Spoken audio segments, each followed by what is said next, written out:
Books for ever में खुशामदीद। Novel सितारा शाम जिसकी राइटर है आमना रियाज, उसकी ये 43वीं एपिसोड है। तो आइए जल्दी से स्टार्ट करते हैं इस एपिसोड को बगैर किसी देर के। मैंने तुम लोगों को यही कहने के लिए बुलाया था कि उस लड़की से कोई ज़्यादा घुलने मिलने का नहीं। अब्बा चाहे कुछ भी कहें, तुम लोगों को मोहतात रहना होगा। ज़्यादा दोस्तियाँ गांठने की ज़रूरत नहीं है। उसका लहजा दो टोक और रोबदार था। लेकिन शबी, इसमें आखिर बुराई क्या है? हरम ने बड़े होने का फ़ायदा उठाते हुए नुक्ता एतराज़ भी सबसे पहले उठाया था। फिर बड़े अब्बा ने खुद कहा है, तुम ज़रूर कोई ना कोई एतराज़ का पहलू निकाल लिया करो।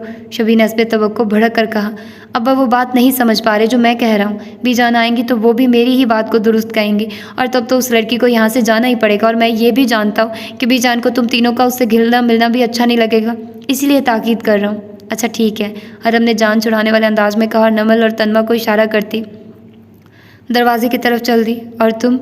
शबी ने तन्वा की तरफ इशारा किया। वो सहम कर रुक गई। तुम बतौर ख़ास उससे दूर रहना। तुम जैसी अक्ल से पैदल लड़की को काबू करना तो उसके लिए और भी आसान रहेगा। तन्वा सादतमंदी से सर हिलाती बाजलत बाहर निकल गई। शबी सर झटक कर अपने स्केच की तरफ मतवज्जे हुआ। उसकी नज़र कारपेट पर पड़ी नोटबुक पर पड़ गई, जिसके ऊपर जली हरूफ में जन्नत बीबी लिखा हुआ था। इस लड़की से अपनी कोई चीज़ संभाली नहीं जाती। उसने झुंझलाहट कर नोटबुक उठाई ताकि मेज़ पर रख दे। नोटबुक के दरमियान से खुल गई। शबी की नज़रें गैर इरादी तौर पर तहरीर पर भटकने लगी और वो जूं जूं पढ़ता जा रहा था। उसकी पेशानी पर शिकनों का जाल बिछ रहा था। डियर अरूश, मुझसे दोस्ती करने के लिए तुम सरोज के नाम का सहारा लेने की ज़रूरत नहीं है। मैं भी तुम्हें पसंद करती हूँ और दोस्ती करना चाहती हूँ। तुम जो नहीं कहती तुम्हारी आंखें कह देती हैं, और तुम्हारी आंखें सिर्फ मोहब्बत की ज़बान बोलती हैं। मैं तुम्हारी मोहब्बत और दोस्ती की कदर करती हूँ और इस मोहब्बत में डूब जाना चाहती हूँ। प्लीज़ इस खत का जवाब जल्दी देना। सिर्फ और सिर्फ तुम्हारी जन्नत। शबीउल अब्बास की आंखों में उलझन सिमट आई। फिर नापसंदगी और झुंझलाहट दिखाई देने लगी। भड़कने के लिए तो यूं भी उसे कम ही बातों की ज़रूरत पड़ती थी, अब तो फिर भी मतन उलझाने वाला था। उस पर से गज़ब ये हुआ कि तन्मा भी उसी वक्त अपनी नोटबुक की तलाश में आ गई। वो शबी भाई, मेरी नोटबुक आपके रूम में रह गई थी शायद, तन्मा ने झिझकते हुए कहा था। शबी ने पलटकर कड़ी नज़रों से उसे घूरा। शायद नहीं, यकीनन। साथ ही नोटबुक उसकी तरफ बढ़ा दी। यह क्या बकवास है? खुला वो सफ़ा उसके सामने था। तन्मा ने ज़रा सी हैरत के साथ नोटबुक पकड़ ली, फिर सटपट आ गई। वो तुम लड़कियों को दोस्तियां करने से फुर्सत नहीं है, शबी ने कड़े लहजे में कहा।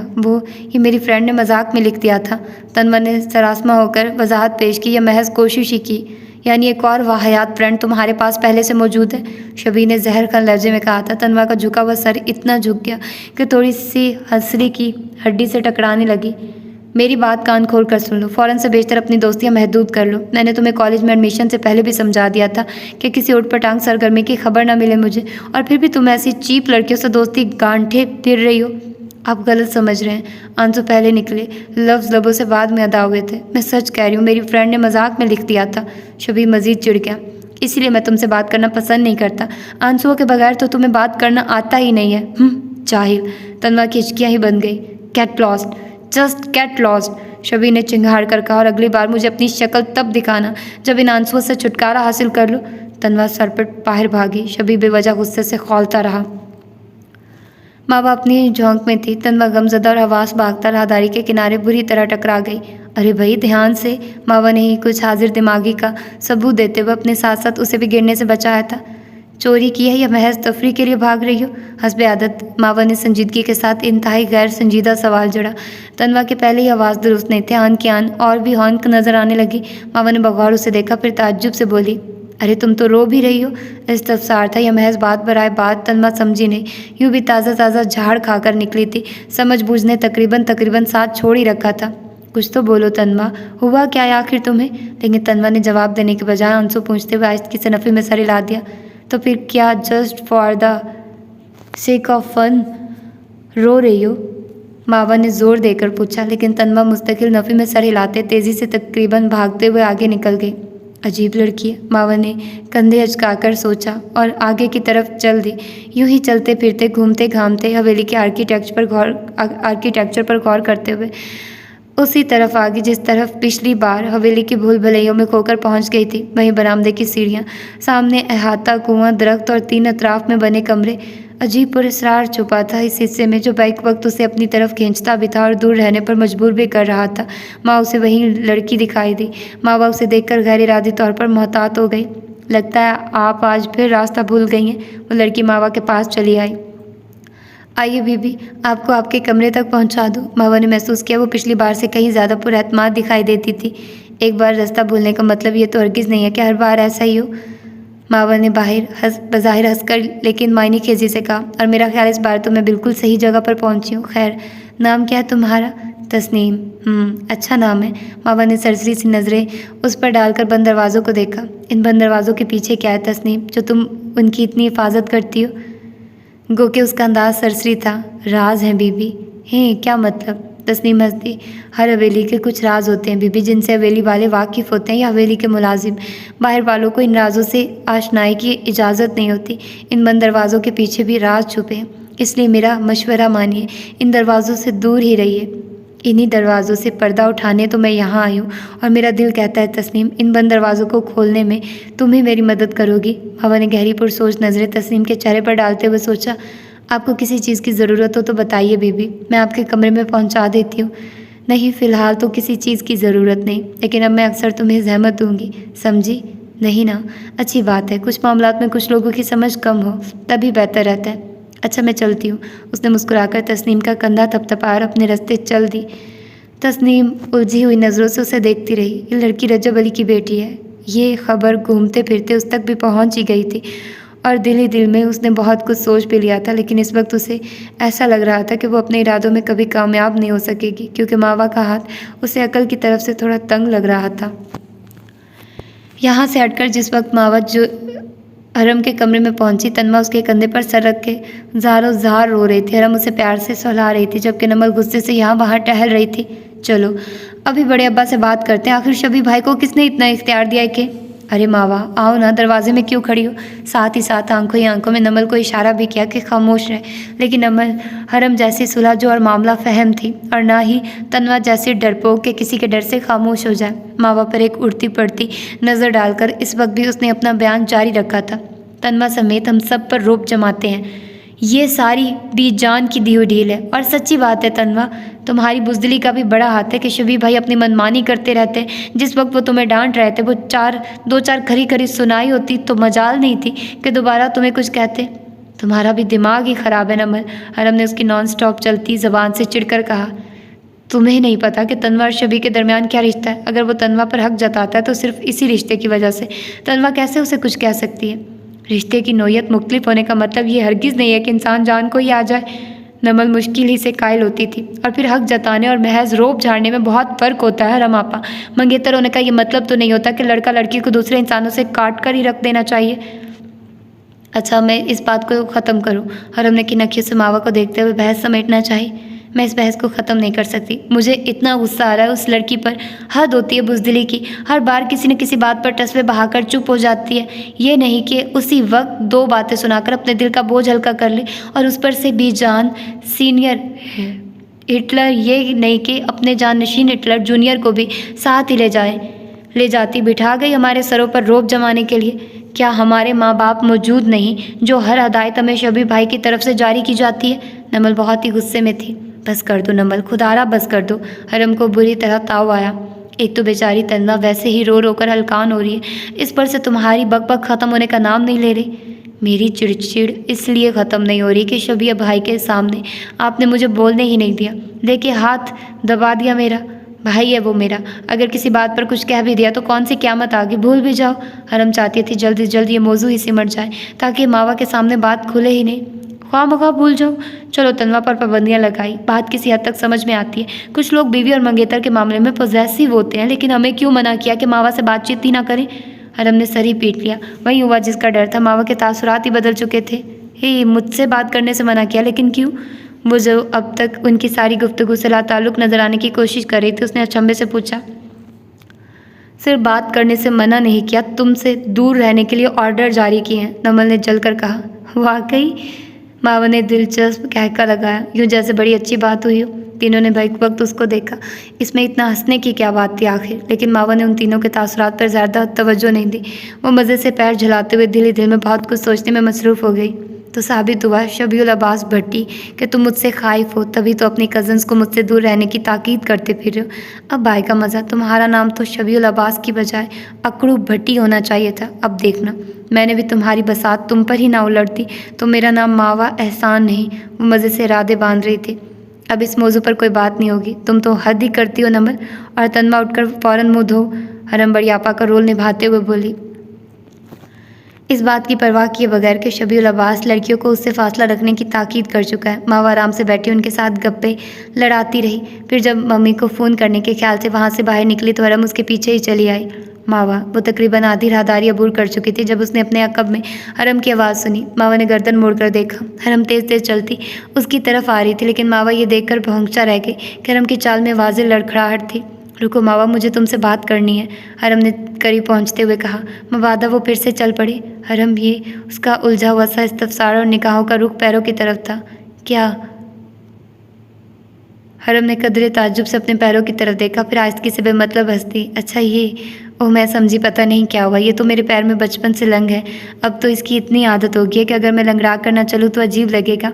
दरअसल तुमने पहली बार देखा है तो अजीब लग रहा है। इतनी वजाहत के बावजूद मावा कुछ बोल नहीं सकी। इलाज नहीं करवाया? शायद बचपन में करवाया हो, मुझे ठीक से याद नहीं, हरम ने लापरवाही से कहा। मुझे बहुत दुख हो रहा है हरम, आई एम सॉरी, मावा ने हमदर्दी से कहा। तुम क्यों दुखी हो रही हो? हरम ने दोस्ताना अंदाज में कहा।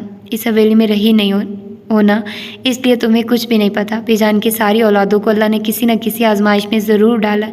खुद हमारे बड़े दोनों ताया ज़हनी तौर पर माजूर हैं, फिर बड़े अब्बा हैं, उन्हें और उनकी औलाद को किसी बीमारी की आजमाइश तो नहीं मिली, अलबत्ता उनको फैमिली का सुकून नसीब नहीं हो सका।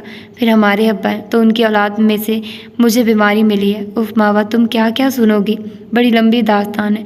तुम छोड़ो इस बात को, मैं तो तुमसे सिर्फ इतना कहने आई थी कि प्लीज़ नमल की बातों को सीरियस मत लेना। शबी ने तो ज़रा सी बात कही थी, उसने बात का बतंगड़ ही बना दिया। शबी दिल का बुरा नहीं है, पता नहीं किस झोंक में कह गया होगा। तुम प्लीज़ उसकी बातों को दिल पर मत लेना। हरम बेचारी अपनी जिम्मेदारी निभा रही थी। अरे नहीं, मैं किसी की बातों को दिल पर नहीं लेती, बल्कि बदला ज़रूर लेती हूँ और शबीउल अब्बास से भी बदला ज़रूर लूँगी। वो मुस्कुरा कर दिल ही दिल में इरादे बांध रही थी, जबकि हरम कह रही थी शबीउल अब्बास हमेशा से बीजान के करीब रहा है। बीजान उसकी बातों को बहुत अहमियत देती हैं, तो इसी वजह से हमें भी उसकी हर सही गलत बात को मानना पड़ता है। अब तो खैर आदत ही हो गई है, लेकिन नमल अभी छोटी है, इसलिए हर बात पर एतराज़ करना शुरू कर देती है। और तन्मा, मावा ने पूछा। तन्मा इतना क्यों रो रही थी? क्या उसके नज़दीक शबीउल अब्बास की बात अहम नहीं है? उसके लिए तो सबसे अहम है, हरम ने हंसकर कहा। शबी बीजान का लाडला और तन्मा बीजान की छोटी बेटी की निशानी, इसीलिए दोनों ही बीजान को अजीज़ हैं।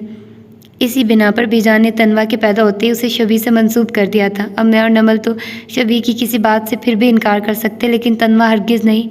अच्छा, मावा को ताज्जुब हुआ। क्या मंसूब होने का मतलब यही होता है कि लड़की अपने सारे इख्तियारात छोड़ दे? उसके लहजे में तंज था। अरे नहीं, हरम ज़रा सटपटा गई। दरअसल तन्वा कुछ ज़्यादा ही बुज़दिल है, उसे अपना हक लेना आता ही नहीं है और कुछ शबी भी बेजा रोक टोक करके ज़्यादती कर जाता है। फिर तन्वा को पाला भी बड़ी अम्मी ने है, और तुम्हें यह सुनकर हैरत होगी कि वह बिल्कुल मेरी अम्मी जैसी है, यानी फितरतन और आदतन हम बहन भाइयों में से। तो सच्ची बात है, जलाल के अलावा किसी ने भी अम्मी की आदत नहीं ली। हाँ, तन्वा हूबहू उनकी कॉपी है, वैसी ही सुलह जो किसी हद तक बुज़दिल। शबी की हर खोटी खड़ी सुनकर तन्मा ने भी उसे सर चढ़ा लिया, वरना सच्ची बात है शबी दिल का बुरा हरगिज़ नहीं है। मावा ने इस बात पर तबसरा करना कुछ ज़रूरी न समझा।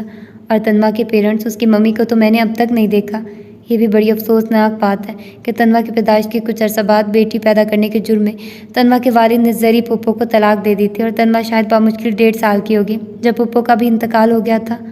ओह, मावा फ़कत यही कह सकी। ये बड़ी अफसोसनाक खबर थी। मम्मी के इसरार के बावजूद वो बुनियादी तौर पर जरी की तलाश में ही हवेली आई थी, और अब उनके इंतकाल की खबर ने उसे अजहद दुखी और मायूस कर दिया था। वहाँ उसे तस्नीम दिखाई दी और लॉन से गुजरकर हवेली के अंदरूनी हिस्से की तरफ जा रही थी। यकायक मावा के जहन में कोंदा सा लपका। हरम, तुमने कहा हमारे दो ताया ज़हनी तौर पर माजूर हैं, लेकिन मैंने तो अभी तक उन्हें भी नहीं देखा। नजीब ताया की तो खैर छोटी उम्र में वफ़ात हो गई थी, जबकि ज़ुबैर ताया जी हयात हैं, मगर हवेली के अंदर उनका इतना आना जाना नहीं। अब तो खैर कुछ बीमारी और कुछ बढ़ती उम्र की वजह से ज़ईफ़ भी हो गए, खुद से चल फिर भी नहीं सकते। तुमने अभी भी जान को नहीं देखा। ज़िंदगी में इतने मसाइब का सामना करने के बावजूद उन्होंने खुद को बहुत फिट रखा है। अगर किसी को बताया जाए कि ज़ुबैर ताया जी उनके बेटे हैं तो कोई यकीन नहीं करेगा। हरम उसे जो तफसीलात बता रही थी उनसे मावा को चंदा दिलचस्पी ना थी। उसकी पुरसोच निगाहें तो तस्नीम के ताक़ुब में थी। तो अगर हवेली के अंदर आने की इजाज़त नहीं है तो ज़ुबैर ताया जी कहाँ रहते हैं? उसने अगला सवाल उठाया। हवेली के पिछले हिस्से में बीजान ने कुछ कमरे बनवा रखे हैं। उन्हीं में से एक कमरे में ताया जी रहते हैं। मुलाजमीन उनकी देखभाल करने के लिए। मावा ने महज इतना ही कहा था। गो के जहन में सवाल सर उठा रहे थे कि बाकी कमरों को किस मकसद के लिए इस्तेमाल किया जाता है, लेकिन इस सवाल का जवाब उसे खुद ढूंढना था, क्योंकि वो जानती थी हरम उसे खातिर ख्वाह जवाब नहीं दे सकेगी। शाम से ज़रा बाद का वक्त था जब मुलाजमा मुस्तकीम भट्टी का बुलावा लिए चली आई। मावा अभी सोकर उठी थी। मौसम की मुनासबत से हल्के नीले रंग की लॉन्ग शर्ट और जीन्स पहन रखी थी। मतवक्को इतराज़ात से बचने के लिए गले में स्टूल भी डाल लिया था। अब कॉफ़ी की शदीद तलब महसूस हो रही थी। उसने कमरे से निकलते हुए मुलाजमा से अपने लिए कॉफ़ी भिजवाने के लिए कहा और उसी की हमराही में मुस्तकीम भट्टी की स्टडी में आ गई। अस्सलाम वालेकुम। मुस्तकीम भट्टी चश्मा लगाए कोई किताब पढ़ रहे थे जब मावा ने अंदर दाखिल होकर सलाम किया। वालेकुम अस्सलाम। आओ मावा, मैं तुम्हारा इंतज़ार कर रहा था। मुस्तकीम भट्टी ने किताब बंद करते हुए खुशदिली से कहा। साथ ही उन्होंने उसे कुर्सी पर बैठने का इशारा किया। कैसा गुजर रहा है वक्त? कोई दिक्कत तो पेश नहीं आ रही? अरे वक्त दिक्कत कैसी, यहाँ सब अपने ही तो हैं। और सच बात है कि मुझे यहाँ अच्छा भी बहुत लग रहा है। आफ्टर ऑल मेरे बाबा की यादें जुड़ी हुई हैं इस हवेली से और आप सब लोगों से। मावा ने हंसकर कहा और साफ महसूस किया कि इस आखिरी बात पर मुस्तकीम भट्टी के चेहरे पर शर्मिंदगी के तासुरात दिखाई दिए। लेकिन मेरा ख्याल है कुछ लोगों को मेरा यहाँ आना पसंद नहीं आया। उसने मासूमियत से पत्ता चलाया। देखिए, मैं समझ नहीं पा रही कि मुझे आपसे ये कहना भी चाहिए या नहीं, लेकिन हकीकत यह है कि मैं अभी हवेली में रहना चाहती हूँ और सब लोगों के साथ अच्छा टाइम गुजारना चाहती हूँ। मगर वो यूँ जाहिर कर रही थी जैसे उलझ रही हो, बात का सिरा उसे ना मिलता हो। तुमको जो भी कहना है खुलकर कहो। मुस्तकीम भट्टी ने दिलचस्पी और संजीदगी से कहा। किसी से डरने या घबराने की ज़रूरत नहीं है।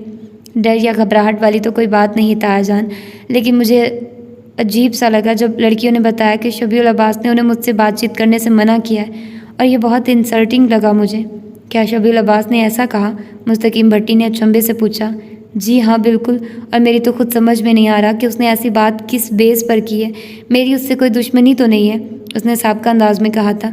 अब ये मावा की खुशकिस्मती थी या शबी की बदकिस्मती कि वो उसी वक्त किसी काम से स्टडी में चला आया और मावा को वहाँ मौजूद पाकर अपनी नापसंदीदगी के तासुरात छुपा नहीं सका। आप शायद मसरूफ़ है, मैं फिर आ जाऊँगा। रुको शबी। मुस्तकीम भट्टी की आवाज़ पर उसके पलटते कदम थम गए। जी। उसने सवालिया नज़रों से मुस्तकीम भट्टी की तरफ देखा। तुमने हरम, तनवा और नमल को मावा से बातचीत करने से मना किया है? उनका लहजा सख्त था। शबी इतनी वाज़ेह जवाब तलबी की तवक्को नहीं कर रहा था। लहजा भर को गड़बड़ाया था, लेकिन अगले ही पल उसका अक्खड़पन उठ कर आया। जी, वजह जान सकता हूँ? मुस्तकीम भट्टी का लहजा सख्त था। मावा को दिल ही दिल में गुदगुदी सी होने लगी। मैं नहीं चाहता कि मुझसे वाबस्ता कोई भी इंसान उससे बात करे, उसने साफ गोई से कहा। उन तीनों को जो रिश्ता तुमसे है वही मावा से भी है। फिर तुम्हें किसने इतना हक दिया है कि उन्हें मावा से बात करने से रोको? मुस्तकीम भट्टी ने भड़क कर कहा। लेकिन अब्बा, शबी ने कहना चाहा। बस, मुस्तकीम भट्टी ने हाथ उठाकर रोक दिया। तुम जा सकते हो, मुझे तुमसे फ़िलहाल कोई बात नहीं करना। और हाँ, अगली बार भूल कर भी किसी को हदायत जारी करने की कोशिश मत करना, खुसूसन मावा के मामले में तो बिल्कुल भी नहीं। शबी का चेहरा तौहीन के एहसास से सुर्ख हो गया। उसने गज़बनाक होकर मावा की तरफ देखा। वो पहले इत्मीनान से दाएं टांग बाएं पर रख के फातिहाना निगाहों से उसे देख रही थी। शबी तन तन करता बाहर निकल गया। मावा, मुस्तकीम भट्टी की आवाज़ ने उसे चौंकाया। जी। वो कदरे गड़बड़ाकर मतवज्जे हुई कि शबी की दरगत बनते देख कर बुरी तरह मुस्कुरा रही थी। शबी की तरफ से मैं तुमसे माजरत चाहता हूँ। ये ज़रा सर फिरा है, लेकिन तुम्हें दोबारा इसकी तरफ से शिकायत का मौका नहीं मिलेगा। प्लीज़ ताहाजान, अब आप मुझे शर्मिंदा कर रहे हैं, उसने होशियारी से कहा और दिल ही दिल में खुद से बेहद मुतासिर हुई, क्योंकि वो हरगिज़ न जानती थी कि वो इतनी बासलाहियत है। भाई, एक तीर से दो शिकार करना कोई मामूली बात तो नहीं है ना। अगर मुस्तकीम भट्टी सामने ना होते तो यकीनन वो अपना कंधा थपक चुकी होती। वो मज़े से मुस्तकीम भट्टी से इधर उधर की बातें करने लगी। तभी तस्नीम मावा के लिए कॉफ़ी लेकर आई। चौधरी साहब, आपसे बात करनी थी, वो मुअद्दिब होकर बोल रही थी। मावा ने पुरसोच निगाहों से उसे देखते हुए पहला घूंट लिया। ला हौला वला कुव्वता, इस कदर बदमज़ा कॉफ़ी? तस्नीम, ये कॉफ़ी तुमने बनाई है? बदमज़ा कॉफ़ी के घूंट के बावजूद उसे ख्याल आया तो पूछ लिया। जी बीबी। बहुत अच्छी कॉफ़ी बनाई है तुमने, उसने मरे दिल से लेकिन जोश के साथ कहा। सुनो, अब से हर बार मेरे लिए कॉफ़ी तुम ही बनाना। हाँ भाई, बीबी को तुम्हारे हाथ कॉफ़ी पसंद है तो तुम ही बीबी के लिए कॉफ़ी बनाना। ख्याल रहे मावा, बीबी को कोई शिकायत नहीं होना चाहिए। मुस्तकीम भट्टी ने फ़ौरन उसकी मुश्किल आसान कर दी। मावा इत्मीनान से कॉफ़ी के कड़वे कसीले घूंट भरने लगे। तो ये थी इसकी आज की एपिसोड। मिलते हैं इसकी अगली एपिसोड में। अपना ढेर सारा ख्याल रखिएगा। अल्लाह हाफिज़।